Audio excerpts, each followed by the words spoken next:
मित्रों, स्वागत है आपका मेरे चैनल पर। आज आप सुनने जा रहे हैं कबीरदास जी के दोहे से संबंधित एक प्रेरणादायक कहानी। तन उजला मन मेला, बगुला कपटी अंग, ऐसे तो कौवा भला, दोनों एक ही रंग। वाराणसी के तट पर प्रातःकाल का समय था। गंगा की लहरों पर सुनहरी धूप बिखर रही थी, पर वातावरण में एक अजीब सी उदासी तैर रही थी। नगर में चर्चा थी कि कुछ बड़े नेता और पंडित मिलकर जनता के नाम पर दान इकट्ठा करते हैं, मंदिरों के नाम पर चढ़ावा लेते हैं, पर वह धन गरीबों तक पहुंचने के बजाय उनके अपने महलों और भोजों में खर्च हो जाता है। बाहर से वे धर्म और सेवा का वस्त्र ओढ़े रहते हैं, भीतर लालच और स्वार्थ की कालिख पोते रहते हैं।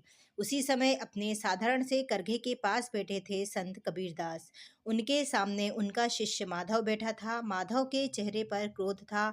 उसने कहा, गुरुदेव, ये नेता और पंडित धर्म का नाम लेकर जनता को छल रहे हैं। क्या यही धर्म है? कबीर ने शांत स्वर में उत्तर दिया, माधव, तन का उजाला कुछ नहीं, मन का उजाला ही सच्चा प्रकाश है।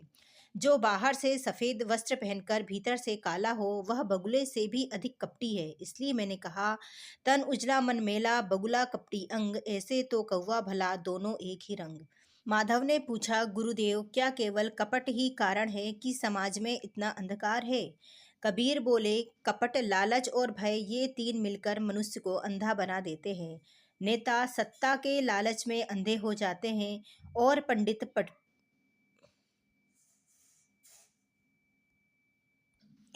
माधव ने पूछा, गुरुदेव, क्या केवल कपट ही कारण है कि समाज में इतना अंधकार है?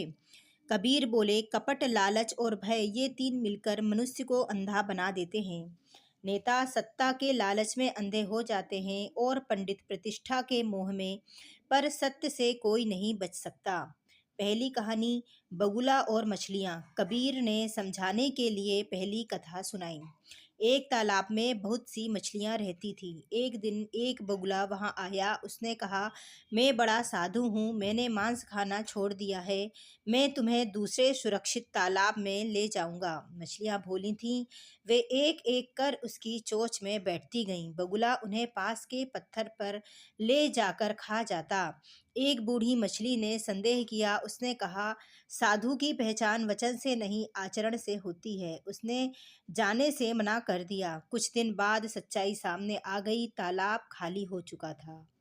माधव, आज के कुछ नेता और पंडित भी वही बगुले हैं। वे सेवा और धर्म का उपदेश देते हैं, पर भीतर स्वार्थ की भूख छुपी होती है। जो विवेकहीन है, वही उनकी चोंच में फंसता है। माधव गंभीर हो गया। उसने कहा, तो क्या जनता ही दोषी है? कबीर बोले, दोष किसी एक का नहीं, जो सोया है वही ठगा जाता है, जागरूकता ही रक्षा है। वाराणसी की सभा। कुछ ही दिनों बाद वाराणसी में एक बड़ी सभा हुई। नगर के प्रमुख नेता और पंडित वहां उपस्थित थे। वे मंदिर निर्माण और जन कल्याण की योजनाओं की चर्चा कर रहे थे, पर भीतर ही भीतर वे दान की राशि के बंटवारे का हिसाब लगा रहे थे। सभा में कबीर को भी बुलाया गया, क्योंकि जनता उनके वचनों का सम्मान करती थी।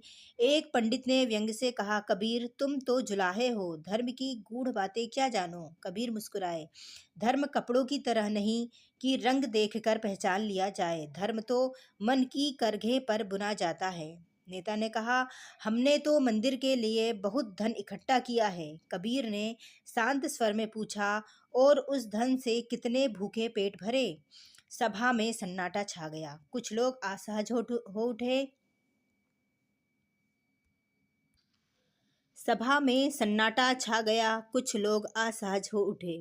कबीर ने कहा, धर्म यदि केवल पत्थर के मंदिर तक सीमित हो जाए और जीवित मनुष्यों की पीड़ा को ना देखे, तो वह धर्म नहीं, व्यापार है। दूसरी कहानी, रंगा हुआ कौवा। माधव को समझाने के लिए कबीर ने दूसरी कहानी सुनाई। एक कौवा था, उसे अपने काले रंग से घृणा थी। उसने सोचा, यदि मैं सफ़ेद हो जाऊं तो सब मेरा सम्मान करेंगे। वह चूने के घड़े में गिर पड़ा। उसका तन उजला हो गया। वह हंसों के बीच जा बैठा। पर जैसे ही उसने कांव कांव की आवाज़ निकाली, सब समझ गए कि यह कौवा है। हंसों ने कहा, रंग बदलने से स्वभाव नहीं बदलता। कौवा लज्जित होकर लौट आया। माधव, आज कुछ लोग भी ऐसे ही हैं। वे सफ़ेद वस्त्र पहन लेते हैं, माथे पर तिलक लगा लेते हैं, पर उनके शब्द और कर्म उनका असली रंग प्रकट कर देते हैं। माधव ने सिर झुका लिया। उसे समझ में आने लगा कि बाहरी आडंबर ही समस्या की जड़ है। पंडित का प्रश्न। सभा में एक प्रतिष्ठित पंडित ने चुनौती दी। यदि हम कपटी हैं तो प्रमाण दो। कबीर ने कहा, प्रमाण आपके कर्म हैं। मंदिर के नाम पर चढ़ावे का सोना कहाँ गया? विधवाओं के लिए जो अनाज आया था वह किसके गोदाम में पहुंचा? जनता में फुसफुसाहट होने लगी। कुछ लोगों ने स्वीकार किया कि उन्हें वादा तो मिला, सहायता नहीं। नेता क्रोधित हो उठा। कबीर, तुम समाज में विद्रोह फैला रहे हो। कबीर ने उत्तर दिया, सत्य यदि विद्रोह है तो मैं विद्रोही हूँ, पर मेरा विद्रोह व्यक्ति से नहीं, पाखंड से है। तीसरी कहानी, राजा और साधु। कबीर ने तीसरी कथा सुनाई। एक राज्य में एक राजा था। वह बड़े बड़े यज्ञ करवाता, दान देता, पर प्रजा से भारी कर वसूलता। एक दिन एक साधु आया। उसने राजा से पूछा, क्या तुमने कभी अपने हाथों से किसी भूखे को भोजन कराया? राजा ने कहा, मैं तो खजाने से दान देता हूँ। साधु ने कहा, दान वह नहीं जो खजाने से निकले, दान वह है जो हृदय से निकले। राजा को अपनी भूल समझ में आई। उसने कर कम कर दिया और स्वयं सेवा करने लगा। माधव ने कहा, गुरुदेव, क्या हमारे नेता भी ऐसा परिवर्तन कर सकते हैं? कबीर बोले, जब तक आत्मा जागे नहीं परिवर्तन संभव नहीं, पर एक सत्य वचन भी बीज बन सकता है। नगर में हलचल। कबीर के वचनों से नगर में हलचल मच गई। कुछ लोग उनके पक्ष में थे, कुछ विरोध में, पर सत्य धीरे धीरे उजागर होने लगा। एक युवा ब्राह्मण ने स्वीकार किया कि मंदिर के नाम पर आया धन नेताओं के भोज में खर्च हुआ। जनता का विश्वास जगमगा गया। एक वृद्धा रोते हुए कबीर के पास आई। उसने कहा, मैंने अपने गहने मंदिर के लिए दिए थे, यह सोचकर कि गरीबों का भला होगा, पर मुझे आज भी भोजन के लिए भटकना पड़ता है। कबीर की आंखें नम हो गईं। उन्होंने कहा, धर्म यदि दया से रिक्त हो जाए तो वह शुष्क वृक्ष है। चौथी कहानी, दीपक और धुआं। कबीर ने अंतिम कथा सुनाई। एक घर में दीपक जलता था। वह कहता, मैं प्रकाश देता हूँ, पर उसकी बत्ती इतनी लंबी थी कि धुआं फैलाती और घर काला हो जाता। एक दिन एक बुद्धिमान व्यक्ति ने बत्ती काट दी।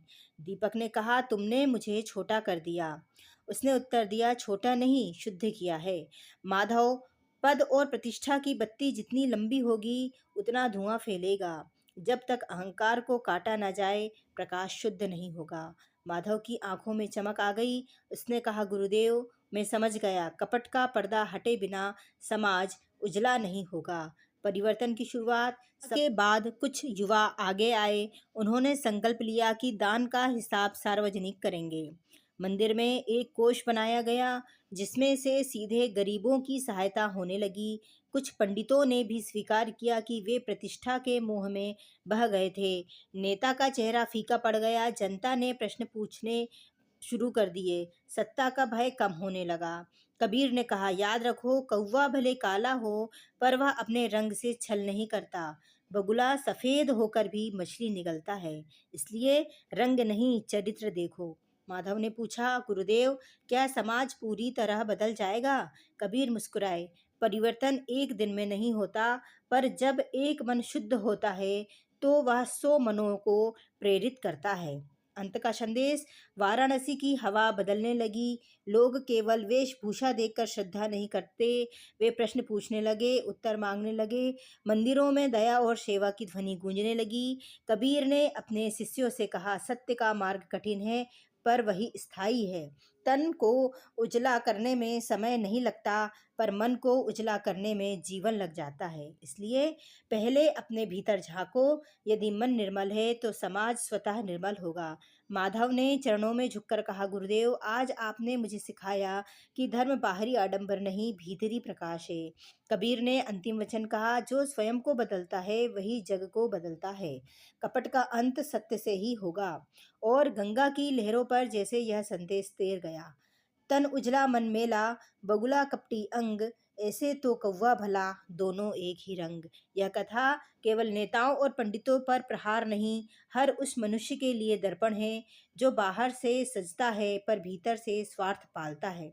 सच्चा धर्म, सच्ची राजनीति और सच्चा जीवन वही है जिसमें वचन और कर्म एक हो, जहाँ दया और ईमानदारी ही वास्तविक आभूषण हो। धन्यवाद। आपका दिन शुभ हो।